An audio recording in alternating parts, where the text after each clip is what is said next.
Hey, it's Ravi, aka the Junior Explorer, with a follow-up to the April 20th news release from Brunswick. Thanks to everyone who liked and shared my last video. It generated over 36,000 impressions on Twitter, and at one point had over 2,200 views on YouTube, until YouTube decided to do something and magically removed over 60% of my views there. Not sure what the heck happened. Not looking to make any money off YouTube, just trying to share my insights on various companies. So if you like this next video, please like it, share it. And quick intro on what to expect from this video. Brunswick dropped a news release on the 20th. So I plan on sharing some thoughts on what it all means, what to expect in the next 3 to 6 months, and what are my favorite projects in the Brunswick portfolio. As a side note, I was able to chat with Killian this past Friday before he's off to do some volunteering. The conversation was helpful in clearing up a few things, and once again, the technical insight I gained will be helpful when looking at other juniors. And just a little side note, I was actually looking for a photo as the starting slide for this presentation. And the first picture that popped up was one that was from my cross-Canada trip a few years back. And funny enough, it's a picture in southern Saskatchewan. So as I go through this presentation and this little podcast, just remember Saskatchewan. I think we're going to see some pretty big things there. Okay, so just forward-looking statements, the not so fun stuff. The opinions expressed in this video are my own. I'm not making any recommendations to buy or sell. Again, each investor, you should do your own due diligence and assess your own risk tolerance.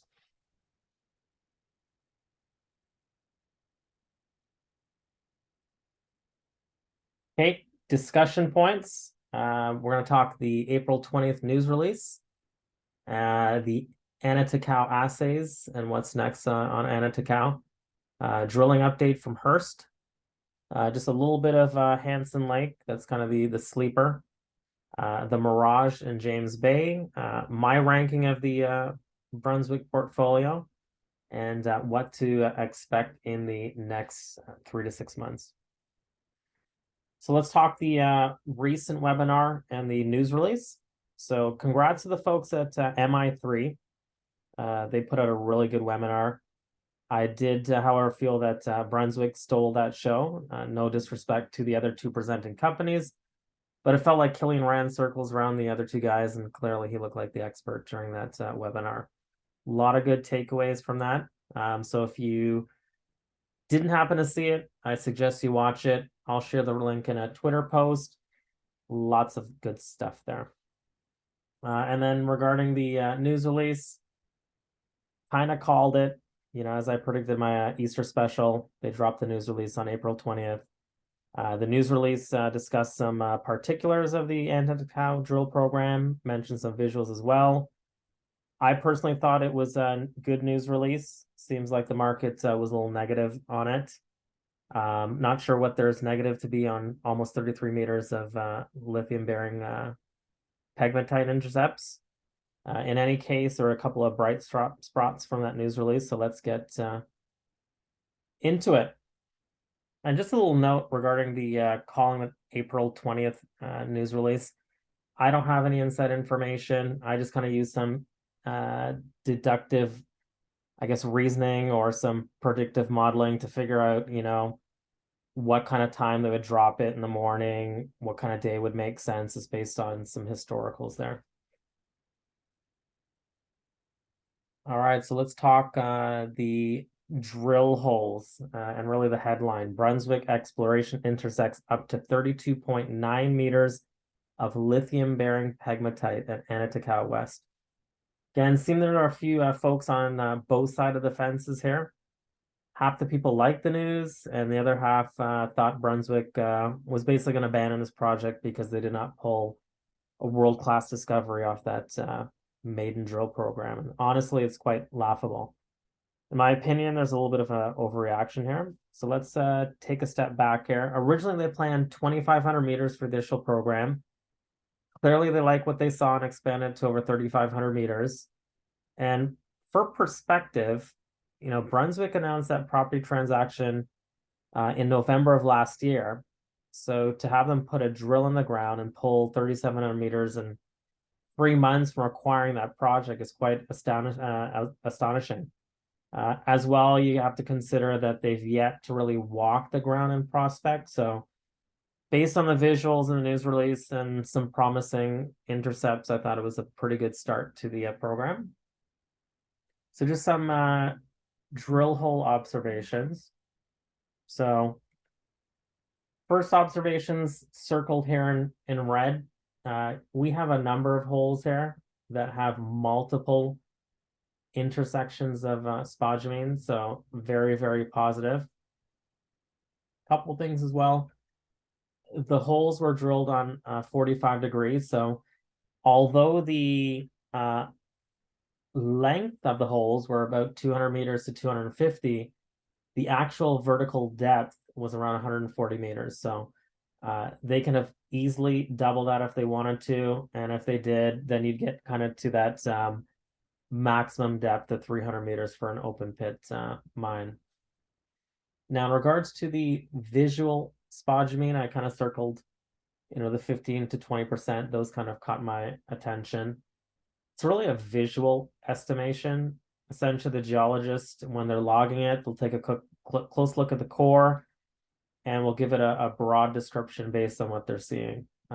Based on that, you can kind of get a good idea of the grade. So again, there's no rule of thumb, but broadly speaking, 15 to 20% visual should grade at about 1.5%, give or take 0.1% of lithium. And if you look at that hole right here, that's the number 17, 32.9% at 1.4 to 1.6% lithium. It's not too shabby. So I'm gonna guess that assays will probably be back in about 6 to 8 weeks, just based on what the typical lead time is for this amount of holes. It's almost 4,000 meters. So in any case, definitely some pretty good results in my opinion. So let's move over to the core observation. So I thought this was pretty interesting and very positive. So white to gray spodumene, again, is positive.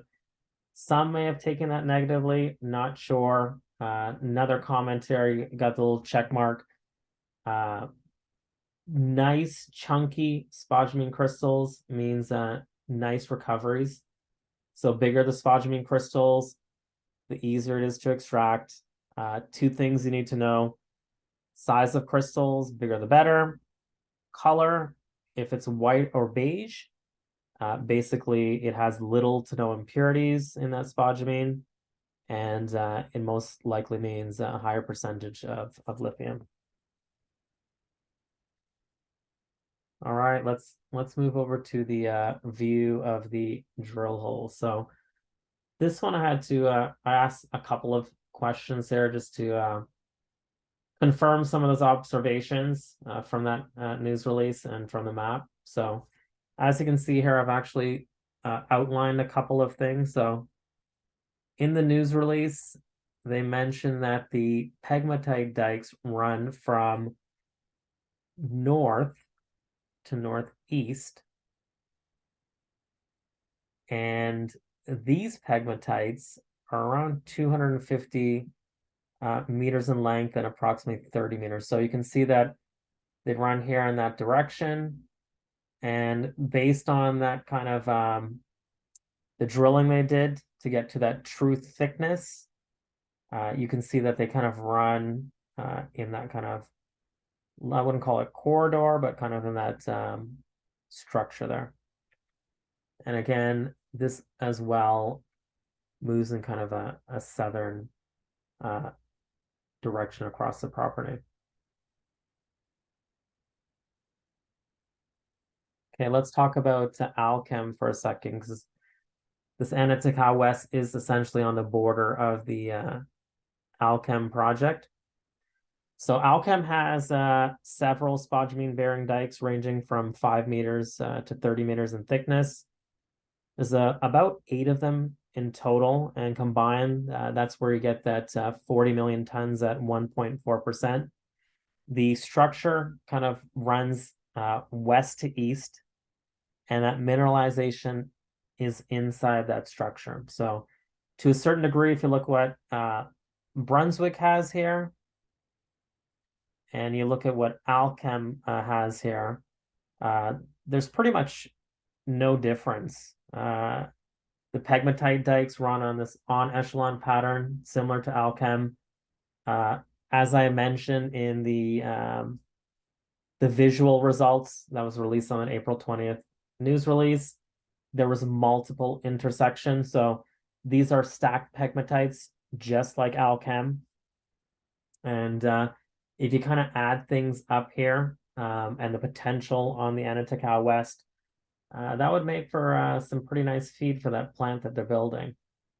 So to have hit 17 of the 18 holes is pretty amazing. I personally think that Anatacau West, it's not really a strategic project for Brunswick. It was the first project that they were able to get a drill permit, so it's kind of an easy decision to see if there's mineralization on Allkem's project that extended over to the boundary. And all indications are that it does. So again, in my opinion, pretty positive of what's come out of Anatacau West so far. Now let's talk about potentially monetizing this, because I think at the end of the day, this is what this is really all about, kind of make money. And if you think about not having to further explore as of right now, they essentially just put some drill holes there. Think about the asset, consider the location, considering that the Anatacau West is right on the property boundary of Allkem. This was really all about kind of selling this to the logical partner, whoever it is, whether it's Allkem or someone else. If it is Allkem, there's really two choices here. You can consider extending the mine life of their project, or they can kind of keep the life of the mine the same, but produce more on that project. So essentially costs go down, they produce more from the project. It's really kind of a no-brainer. So next steps for Anatacau West is really, get the assays, walk the property, come the summer, do some prospecting. They will be back on the property around June. They can't really do anything now. So for those that were expecting, why the heck weren't they drilling more holes and, burning, a couple more $1 million? Nothing they can really do. It's kind of breakup season. Nothing's really happening in that James Bay area for the next 6 weeks. So no drilling really possible. Now, really just a little note here. You kind of look at that small size of that property of Anatacau West, and you go over here to the east and you see this massive Anatacau project. They're most likely going to get onto that property and prospect it this summer. So I would definitely stay tuned on the potential of that project. All right, let's talk Hearst. All right, so drill pad is set up. Drill should have actually arrived yesterday on Saturday, April 22nd. So in my estimation, drills will probably be turning in a couple of days. They'll formally announce a drilling to commence most likely this week. I think that was mentioned in that news release, something before the end of the month. My guess is that news release, we can see it as early as Tuesday, the 25th, and obviously no later than Wednesday or Thursday of this week, if you kind of consider that, really the end of the month is the 28th. Brunswick really doesn't put out news releases on that Friday afternoon, so most likely it's going to happen in the middle of this week. Let's see here. So 1,000 meters is what the program is scheduled for. It's going to most likely take about 2.5 to 3 weeks to drill. Now, I hear that there's a little bit of chatter regarding number of holes, how long these holes are. From my conversation with Killian a couple of weeks ago, kind of how they operate is when they're drilling into these these outcrops, the preference is to drill 200 meters to 250 meters and then kind of move on to the next hole. There was mention, potentially from someone, 10 holes at 100 meters each. I guess at the end of the day, it's all going to be about what they see in these drill cores. Now, I did happen to, text Killian just to find out, is it 250, 200 meters? Is it 100-meter holes? How many holes? Really, the program is going to be designed to test the strike and then go back and push at depth. So we could see some small holes to see where this thing is kind of running, and then potentially them going back and, drilling some longer holes. So we could see a smattering of, 100-meter holes and then going back and doing some 250. Again, if they like what they're seeing, there's nothing saying that they're going to limit themselves to just 1,000 meters in the program. So if anything, Brunswick's going to be really flexible on Hearst. They're going to be reactive and spontaneous to what they're seeing in the core. So I wouldn't really be concerned about, this program only being about 1,000 meters. Still pretty early days. No need to blow a lot of cash this early in the game. All right, so let's talk Hanson Lake and the next big thing. So if there's one thing you're going to want to pay attention to, I think it's going to be Hanson Lake in Saskatchewan. Like I mentioned in the previous video, I believe the next world-class discovery is going to come from somewhere in Saskatchewan. 100% the geology is there. I don't think people really appreciate, this Hanson Lake project. Obviously, most of the chatter in the market in lithium is really around Ontario, Quebec. But if you kind of consider here, they got big pegmatites pretty much on the side of the road. They contain spodumene. It's been barely prospected. In 2 weeks' time, they're going to have boots on the ground with Geo's walking project. If everything goes good, we could see drills on that project as early as July. So is Hanson Lake the next Corvette? I guess only time will tell. And really the last point on Saskatchewan, in that webinar was mentioned regarding, Brunswick grabbing pretty much all that there was, or all the most prospective pegmatites in Saskatchewan. So while others was sleeping at the wheel, Brunswick, grabbed the best, in my opinion, pegmatites in the province. They essentially staked so many pegmatites that was very little left. And if you kind of notice over the last couple of weeks, maybe the last couple of months, you really haven't heard any companies mention that they've acquired any new claims in Saskatchewan. So again, although Hanson Lake's going to be a pretty big focus this summer, I think there's going to be some pretty good things coming out of other parts of Saskatchewan for Brunswick. Okay, let's talk Mirage. This is an optical illusion. Well, clearly this is one of Killian's favorite James Bay projects. Every time he mentions Mirage, he lights up there. They know it contains spodumene. You've heard the story of this big boulder that they found on that property. They're going to be looking for the source, what the potential is. It was mentioned in the second week of June, they're going to have 2 geos setting up their tents, and they're going to spend pretty much a month up there walking the ground. So I think not only is Brunswick excited about Mirage, but I think those 2 geos are looking for the next big discovery. All right, so let's talk the project ranking. And this is, again, my personal opinion, just based on what I've seen, claims, the geology, relationship to other projects, unexplored areas that have pretty big potential. So if I just go down the list, number 1, in my opinion, Hanson Lake, massive property, massive project. If there's going to be a next Corvette and it's outside of Quebec, I think, Saskatchewan, this Hanson Lake could be there. The geology's there, the size is there. Definitely something to keep your eye out on in the summer. Next is Ontario and Hearst. Again, although the program is pretty small, you kind of put a few things together. There's that big announcement with Volkswagen of building a battery plant in St. Thomas. So definitely there's incentive to find something that's high tonnage with decent grade in Ontario to feed that plant. Who knows? Hearst could be that that big project there. And then we move down to Quebec.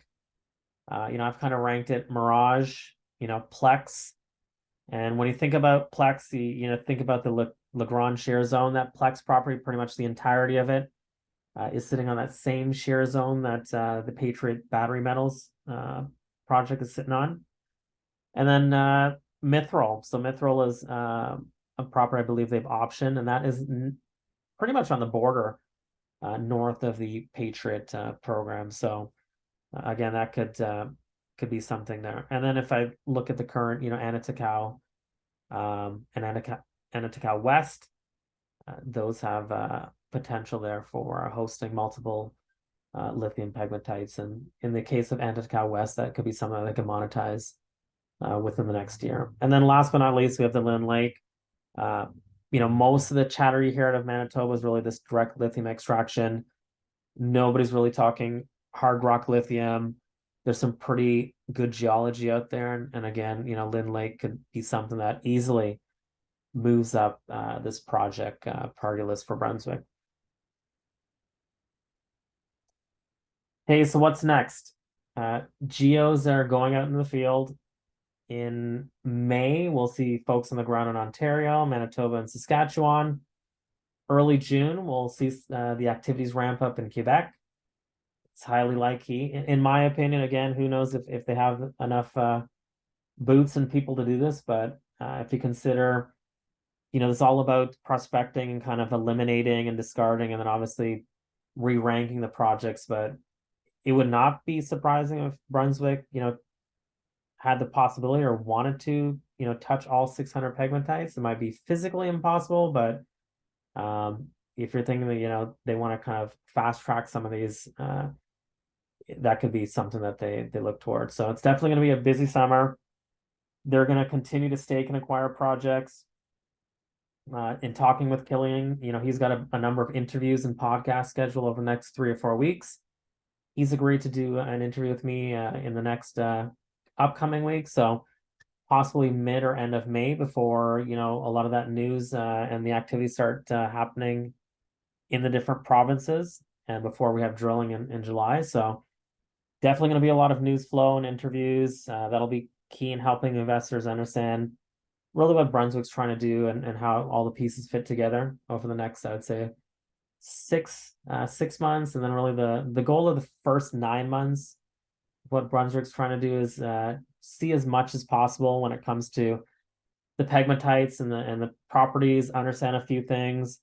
And then really that's when we start battening down the hatches and, follow up on, potentially reprioritizing the list. And I would expect a much larger fall winter drill program afterwards. So just a little side note, and this relates to Brunswick and just the scale of what they're doing. So in my line of work in product marketing and product development, the really good companies have a product roadmap, planned out for about 2-3 years. The ones that are not so good at planning, they're constantly churning out products every 12 months, and they don't really plan beyond that because they have issues kind of sustaining success. Brunswick's planned out for the next 4 years, so they have enough projects to keep them busy and then some. So really the point is they're just getting started. This is junior exploration. No one really bouts 1,000. But if you kind of consider 600 pegmatites, if they hit even 2% of these, and these are, big projects, these are going to be a lot of really good projects that could be, hey, something could get spun out, something could be sold off, something, would be considered that they can put in production on their own. There's a lot of possibilities. So, investors that stick around for the next 2 or 3 years, they're going to have an incredible opportunity. So key point, stay patient. You'll be rewarded. And that's pretty much it for me. So hope you enjoyed this little bit of an update. Appreciate you listening. And let's keep an eye out for a news release that Hearst is starting to drill. And we'll see what transpires over the next couple of weeks. All right. Thanks, everyone.